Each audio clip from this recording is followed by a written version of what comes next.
I felt like I was a very spiritual child in terms of the church and things like that. Like, we were Catholics, but we weren't sort of hardcore at all.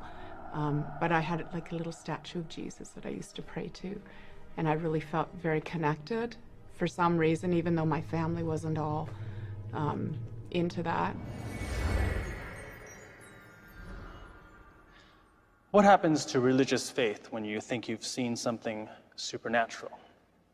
Today in Ghostly Encounters, we'll meet a man and a woman who have lived that question. Hello, I'm Lawrence Chow. You know, when a lot of us were growing up, you just didn't miss church on Sunday. But today's world is spinning a whole lot faster, and faith, for people of many religions, is often put on the back burner. But sometimes a brush with the supernatural can revive a faith lying dormant. As a young mother, Carolyn had nightmares about losing her children. But when the nightmares turned real, she had a spiritual experience that she'll never forget.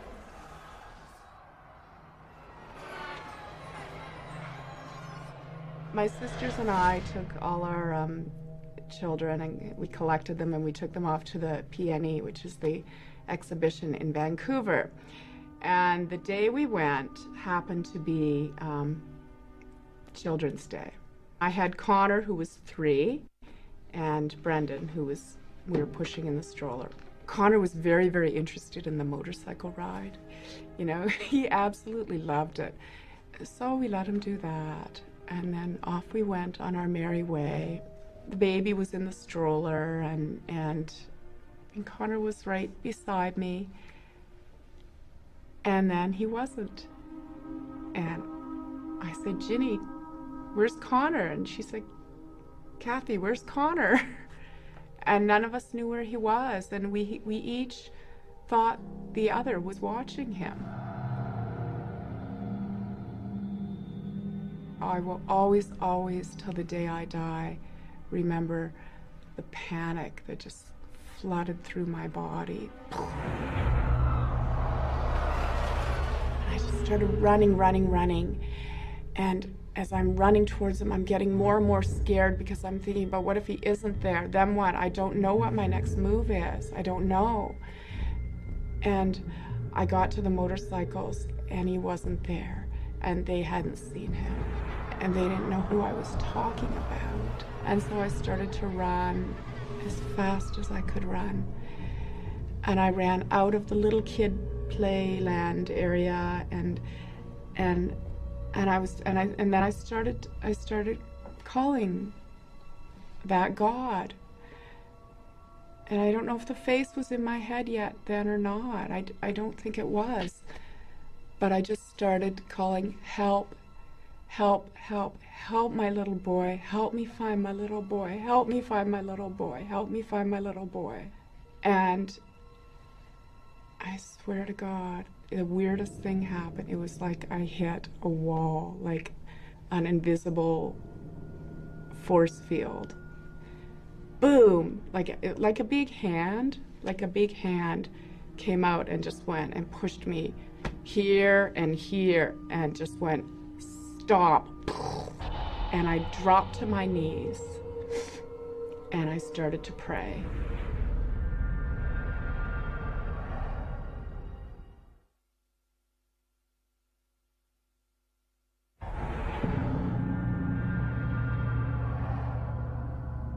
And I was in the middle of the PNE with thousands of people around me, on my knees on the pavement, crying my eyes out and saying, help me find my little boy. And this thing just took this hand, took my head and turned it. And there he was. And he was 20 feet away from me. And he was all alone. And there was nobody near him either. It was like we were the only 2 people in the world. And he was standing there crying quietly. And if that hadn't stopped me, I was going that way. And I wouldn't have seen him. And I wouldn't have found him. And I ran over and I grabbed him and I hugged him and I loved him.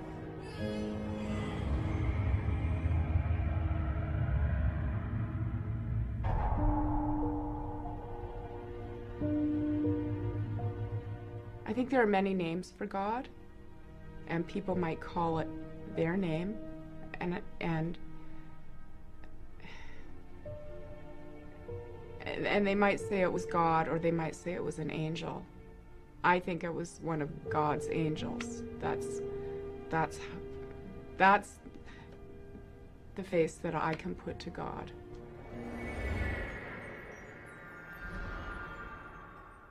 Angels are believed to have no freedom of choice. They are merely agents of God's will. The exception is Lucifer, the fallen angel. In Milton's Paradise Lost, Lucifer chose to reign in hell rather than serve God in heaven. So if angels do God's bidding, it's not surprising to hear that Carolyn feels God directed an angel's hand to help her. But before that day, there were years when Carolyn wouldn't even say God's name. I can't believe I'm going to tell you this. I had a really horrific thing happen to me when I was a teenager. It was a sexual assault is what happened. And I didn't tell my mom and dad, and I didn't tell anybody until years later, you know. But at the time, I didn't tell anyone. Yeah, and so because I didn't tell anyone, I was alone with it. And you start to develop a sense of your own self-sufficiency. And you trick yourself into thinking that you are capable of dealing with it. Because I was a very capable person. I was quite bright, and I could do things. And I thought, well, and this I can also do. And so I isolated myself from everything, from everybody, and from God, from that face.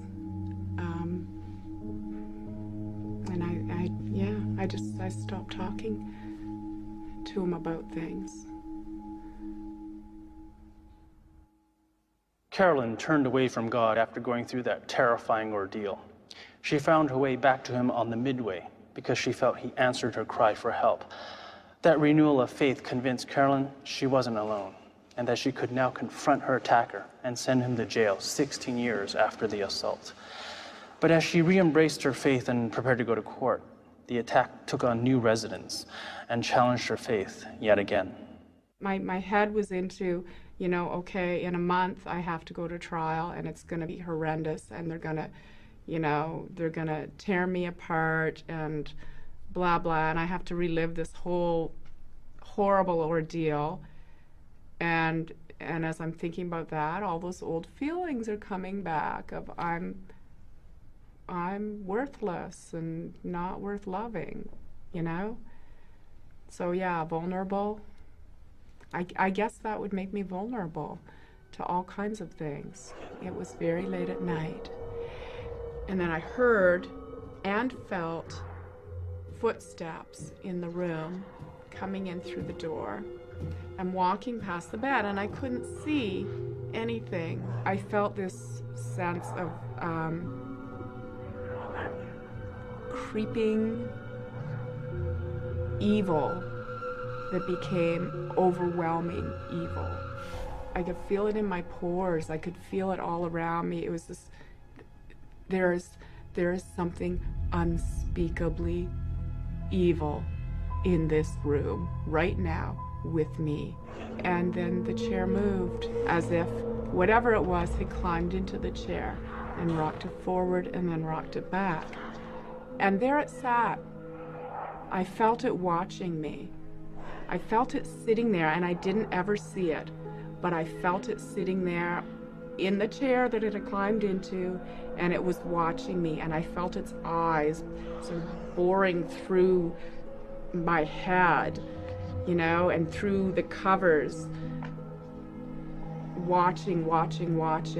I've never, ever been so scared in all of my life, except for when I lost my son. And so I huddled under my covers, and then I came up for peeks, you know? And then I started to pray. And it was that old prayer, the help me prayer. Help me, help me, help me, help me. And then on my next peek, the curtains did a little move, and I felt it leave. It sounds weird, which is why I hesitate saying it, but I feel like it was something that felt that I was at a vulnerable point, and that maybe I could be attacked. Again, I asked for help, and I got help, and that's why it left. I mean, because I didn't do anything except say, God, help me, help me, help me. You know, I didn't string out garlic or do any of the things people do, right? But something compelled it to leave.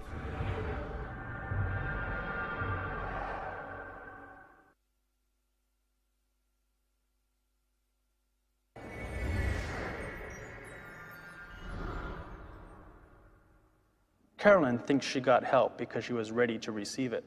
Her Catholic background made her open to the idea of spiritual beings in the world. Catholicism is one of the Christian streams that still embraces such a belief. Eric Robertson didn't grow up Catholic, but he was raised in an environment that allowed him, like Carolyn, to believe in spiritual beings. All of my family were involved in some way in the book business. They were publishers, they were binders, they were proofreaders, they were all sorts of things. So I was surrounded by all manner of books when I was a child. And for some reason, there was a series of books that came from the 1880s by the people that had been involved in the Society for Psychical Research. So I heard all sorts of things about apparitions and thought transference and early hypnotism and that sort of thing. So that's always been of extreme interest to me. I come from a background in Edinburgh, the spiritualist movement is very, very strong. My aunt was a spiritualist and attended the Spiritualist Society in Edinburgh that was founded by Conan Doyle. In Scotland, a lot of these things are taken for granted, and taken for granted in a good way, in a, I'd say, childlike, naive way in a way. These are things that can happen, and yeah, sure. And if you believe that, they do.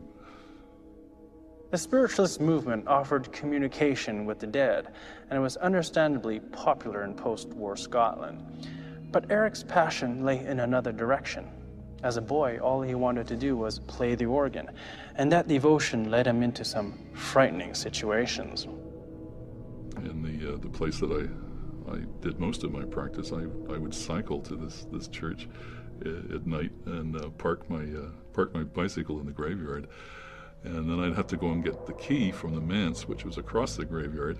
I would get the key and I had to come back through the graveyard, back into the church, and find the only light in the dark by feel. I had to feel along the walls, find out where it was, and then get the organ on and start to practice. And all of the time looking into a black void all around me. All I could see was the music about a foot beyond, and then a black void. And that sets up a certain number of feelings. One is fear, which you constantly try and downplay it.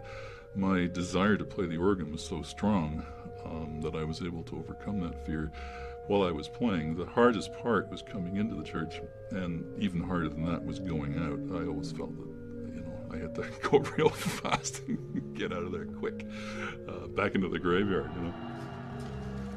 So essentially the feelings I had when I was really young were feelings of fear, combined with feelings of total exaltation. I mean, being a 10-year-old boy, being able to do whatever you wanted on a huge instrument was just, it's amazing. And I mean, I just no other way to describe that.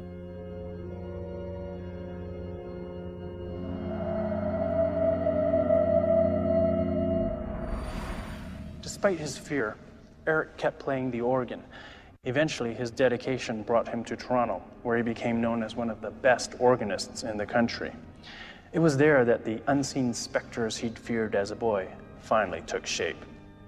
I remember one day just being in the church, just playing, and I sort of had this feeling that somebody was with me. It's not an uncommon feeling, because if you're in a big building, you like to know if somebody's with you. Anyway, this one day, it was actually during the day, I was just sitting there, and I was positive somebody was there, but I was supposed to be alone. And out of the corner of my eye, I could see somebody sitting in the gallery of the church. And I was playing straight on, and the gallery was off to my right, and I eventually turned my head, and then it went away. Like, it was just because sometimes you get these little things out.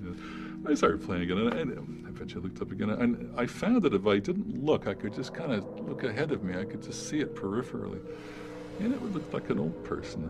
But I discovered if I looked at it, it would go away. And I thought, well, that's really weird. And I was starting to feel a little strange, actually, because getting this sort of prickly feeling on my neck and just feeling uncomfortable a bit. And I discovered that if I didn't look at it, it came back. And this person, I had the feeling it was an old lady. It looked like an old lady to me, who appeared to be wearing just sort of not normal clothing, just sort of something.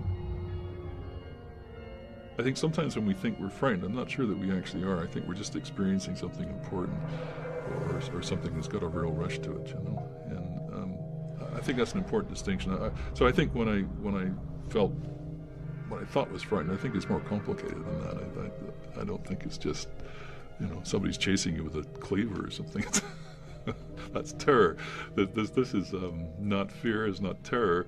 It's an awareness that something significant is happening. Often those who think they've seen a ghost deny it. They're afraid of being called crazy. They have what our psychotherapists call a strong adult ego state, the so-called thinking mechanism. Rather than deny it, Eric tested his adult ego by asking for more evidence. He told the apparition to bring it on. That was the first thing I did when I went back, and I had to look up in the gallery and see if she was still there, because she wasn't. But started thinking more and more about what does that mean? Like, why was she there? Like, why would that happen? You know, it just doesn't happen. I mean, why? You know? And then it happened again, and this time I thought to myself, you know, this is not scary anymore. This is interesting. This is really, really interesting. And I just went through the same process again, but not with the same degree of wanting to look. I just kept on playing, and I got the impression that I was with somebody and that somebody was with me, and everything was okay, you know. I had a really strong feeling of not being alone. She's wise and she's friendly. I think she's friendly. She's certainly powerful. She's completely silent. Completely and utterly silent. It's like being in a vacuum. It's like being in a recording studio with nobody in it. It's just dead. There's just nothing happening at all in the air. Nothing. Got the feeling that everything sort of went quiet and stood still. It's an envelopment of quiet. I can stay doing what I'm doing and she'll stay where she is. And in terms of feeling, I do get a feeling. I get a feeling of I guess a feeling of warmth. There's a feeling of safety, actually, in a funny sort of a way. The one thing about this whole thing that kind of I find upsetting is I can't talk to this person. I'd love to actually talk to her. Maybe I will. I don't know. I so far, she's not available. She's inscrutable. She's totally quiet, and she's totally distant, and totally focused. Totally focused on me. There's always a reason for her being there. She doesn't just show up. There's always something that I just in progress, or something's going to happen, or something's not right. It's that premonition that things are going to be all right. But you got to take care of things. You know, it's not going to be all right if you keep on doing what you're doing. Things have to change. And it's a message. She's sort of a message.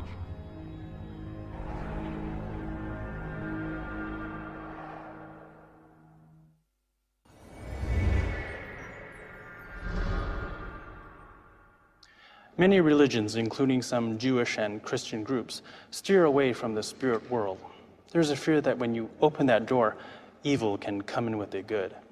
But as Carolyn and Eric's stories show us, accepting the idea that there are spirits can have a positive impact on faith.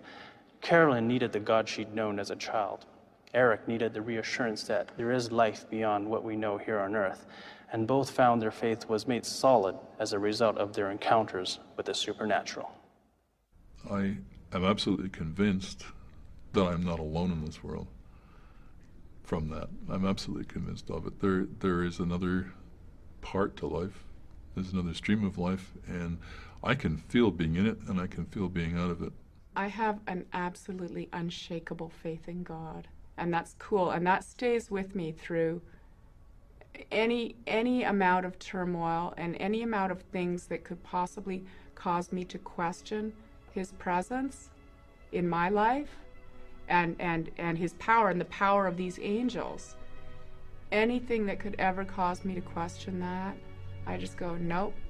You know what? I know, because I lived it, and I'm not given to flights of fancy at all.